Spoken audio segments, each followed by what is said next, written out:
Syubhat yang kedua, alasan sebagian orang yang kedua untuk menetapkan adanya bid'ah hasanah adalah ucapan Umar ibn al-Khattab radhiyallahu anhu di dalam Sahihul Bukhari. Umar ibn al-Khattab pernah mengatakan, ni'matil bid'atu hadhihi, sebaik-baik bid'ah adalah ini. Sebaik-baik bid'ah adalah ini.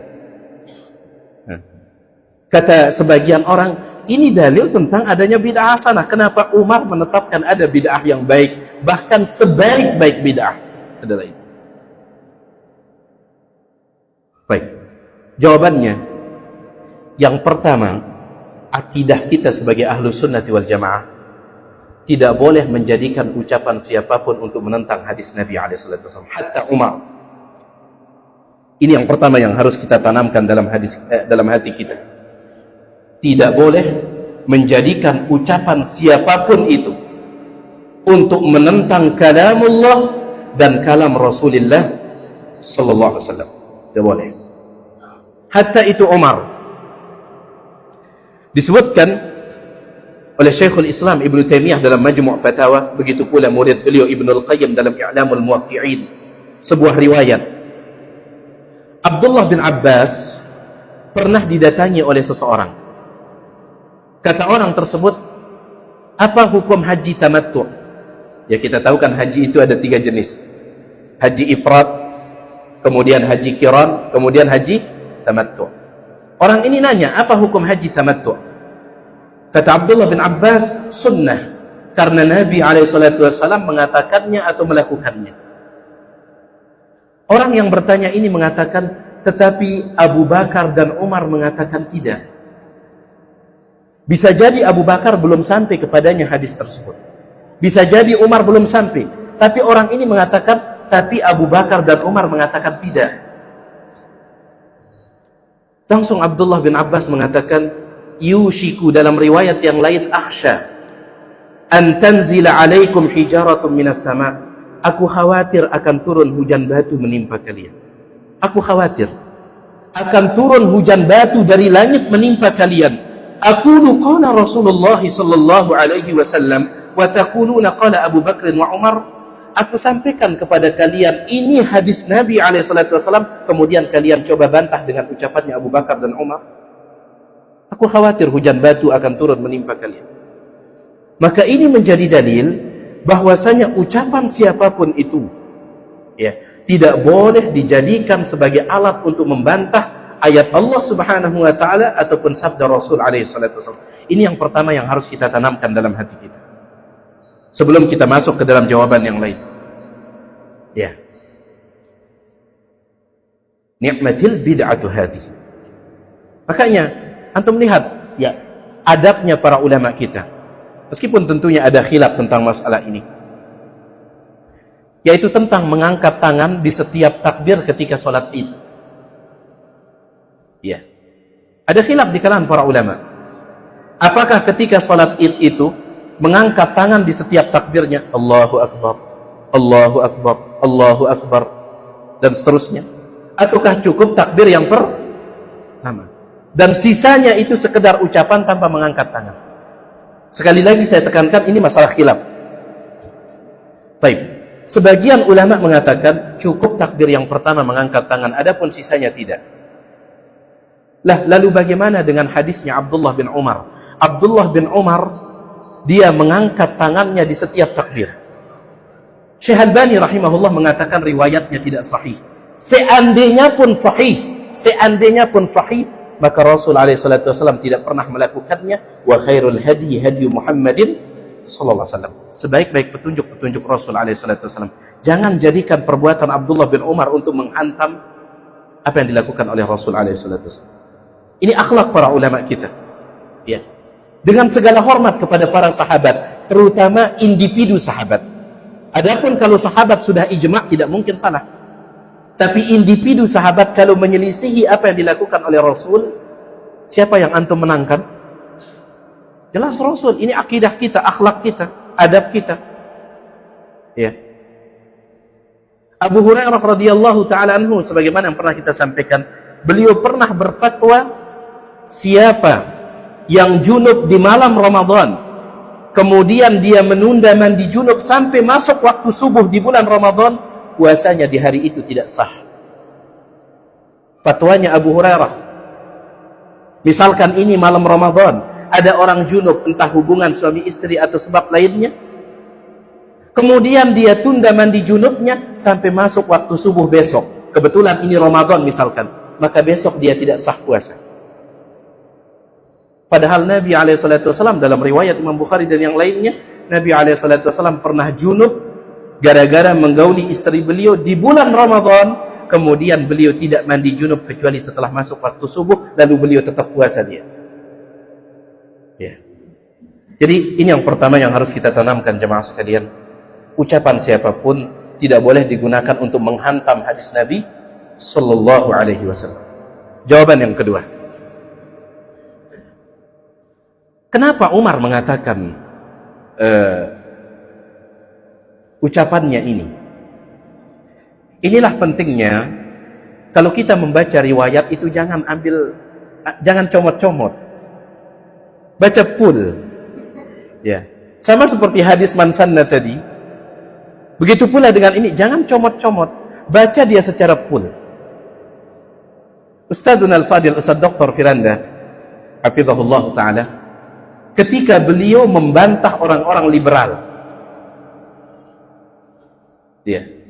Di antara pemahaman mereka mengatakan semua agama benar. Dan seterusnya. Beliau mengatakan banyak di antara mereka itu ketika mengatakan semua agama benar, bukan hanya Islam dan seterusnya, mereka berdalil kadang pakai ayat Al-Quran atau hadis, tapi semuanya comot-comot. Padahal kalau ayatnya dibawa secara full, tidak seperti itu maksudnya. Hadisnya kalau dibawa secara full, tidak seperti itu maksudnya. Cuman dicomot-comot sesuai dengan kepentingan.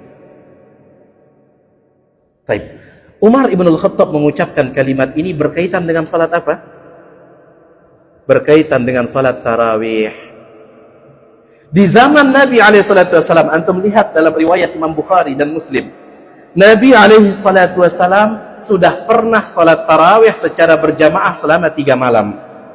Pada malam yang keempat baru beliau tidak keluar. Kenapa? Karena beliau takut jangan-jangan salat tarawih diwajibkan, karena saat itu perubahan hukum masih ada, wahyu masih turun.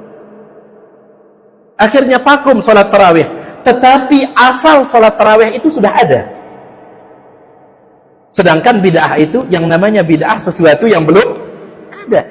Asal salat tarawih sudah ada 3 malam loh.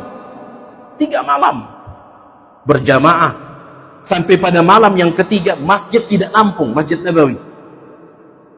Sudah ada asalnya. Tetapi karena khawatir jangan-jangan akan diwajibkan, beliau pun menghentikannya. Bukan berarti henti sholat tarawih. Orang sholat tarawih sendirian, tetap sholat tarawih. Hanya saja beliau tidak mau secara ini. Kemudian di zamannya Abu Bakar, orang masih sholat tarawih seperti cara Nabi SAW, yaitu sendiri-sendiri. Di zamannya Umar baru dia melihat kayaknya kita hidupkan saja seperti di awal itu. Kenapa? Karena wahyu sudah berhenti turun. Ya. Kalau wahyu sudah berhenti turun, pertanyaan tiang, ada tidak kemungkinan perubahan hukum? Tidak ada. Di zaman kita ini bisa tidak riba menjadi halal? Tidak bisa. Ayatnya sudah lengkap. Ya. Ayatnya sudah lengkap. Tidak akan ada perubahan hukum. Kalau di zaman Rasul ada. Makanya kenapa Al-Quran tidak dibukukan di zaman Nabi SAW? Karena ada nasikh dan mansukh. Ada ayat yang terhapus dan ada ayat yang menghapus. Masih ada perubahan. Kalau ditulis saat itu, khawatirnya Al-Quran prematur, belum saatnya dibukukan. Ya, nanti revisi.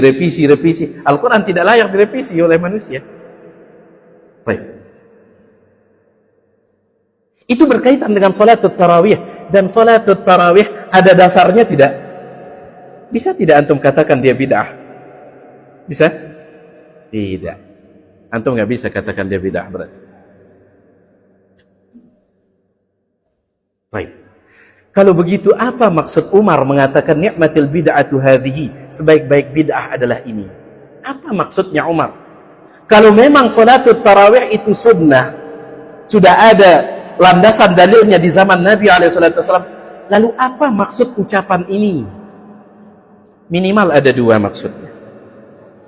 Maksud yang pertama, bid'ah yang dimaksudkan oleh Umar dalam ucapannya bid'ah dari segi bahasa, yang bukan berkaitan dengan agama, bahasa. Ya. Dan itu sebagaimana dijelaskan oleh Imam Ibnu Rajab Al-Hambali, Syekhul Islam Ibnu Taimiyah, Ibnu Katsir dalam tafsirnya, mereka mengatakan ucapan Umar itu maksudnya adalah dari segi bahasa. Kalau dari segi bahasa, bid'ah itu luas dari segi bahasa. Ini pun bid'ah. Ini bid'ah. Baik. Yang ini bid'ah. Ini bid'ah. Keramik bid'ah. Itu dari segi luas. Itu maksudnya yang pertama. Maksud yang kedua dijelaskan oleh Syekhul Islam Ibnu Taimiyah rahimahullah. Ada sebuah riwayat yang tidak boleh dilalaikan tentang ucapan Umar ini. Riwayat itu dibawakan oleh Imam Ibnu Syabah di dalam kitabnya Tarikh Al-Madinah. Begitu pula dibawakan oleh Imam Abu Nasr Al-Marwazi dalam kitabnya Mukhtasar Qiyamul Lail. Dibawakan juga oleh Imam Al-Firyabi dalam kitabnya As-Siyam, dan juga Imam As-Suyuti dalam kitabnya Al-Jami' Al-Kabir. Apa kata Umar bin Al-Khattab? Dia mengatakan, in kanat hadhihi bid'atan. Kalau memang ini bid'ah, ternyata di zaman Umar sudah ada yang menuduh itu bid'ah. Kalau memang ini bid'ah, la ni'matil bid'ah. Ya sudah, ini adalah bid'ah yang terbaik. Kalau memang, tetapi bukan. Paham tidak antum? Hah? Paham antum? Ini dalam debat disebut dengan at-tanazul. Kita turun. Misalkan ada orang mohon maaf, ada misalkan orang mengatakan kepada kita, mohon maaf, antum Wahabi, dan seterusnya. Ya. Kemudian antum turun, ya sudah. Ya. Kalau menurut antum, orang Wahabi itu adalah orang yang tidak mengagungkan, yang tidak berdoa kepada orang mati. Orang Wahabi itu adalah orang yang mempertahankan sunnah Nabi SAW. Ya sudah, saya Wahabi, gak apa-apa. Saya Wahabi, gak apa. Itu namanya tanazul dalam bab debat. Ya. Antum kajian, setiap hari antum kajian, antum sok alim. Ya sudah.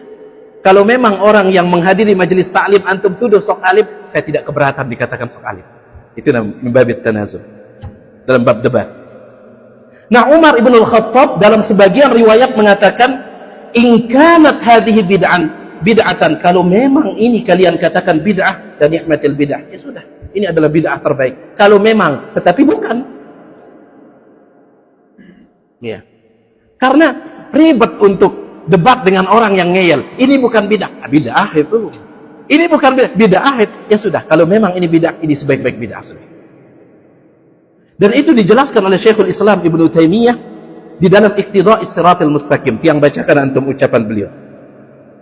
Inna Umar qal, sesungguhnya Umar mengatakan, nikmatil bid'ah, ini sebaik-baik bid'ah, min babir raddi wat tanazzul fil hujjati ala man qala innaha bid'atun. Ini justru dalam rangka membantah argumentasi orang yang mengatakan bahwa salat tarawih itu bid'ah. Itu kata Ibnu Taimiyah. Fal ilzamu bi annahu radhiyallahu anhu yaqsidu annaha bid'atun hasanatun aw anna al bid'ah minha ma huwa hasanun min haitsu al mubtada' innama huwa tahakkumun wa iftira'un ala Umar. Maka kata Ibnu Taimiyah, jadi Umar mengucapkan kalimat ini dalam rangka membantah orang yang mengatakannya bid'ah. Kata Ibnu Taimiyah, maka memaksakan ucapan Umar sebagai dalil bid'ah hasanah atau sebagai dalil bahwa ada bid'ah yang baik, sungguh itu adalah tindakan semena-mena dan bentuk kebohongan atas nama Umar. Karena Umar tidak pernah mengatakan itu. Dia hanya sedang membantah ada orang yang ngeyel. Ya. Ada orang bilang sama antum, istri antum itu kampungan, gak pernah mau keluar. Kampungan.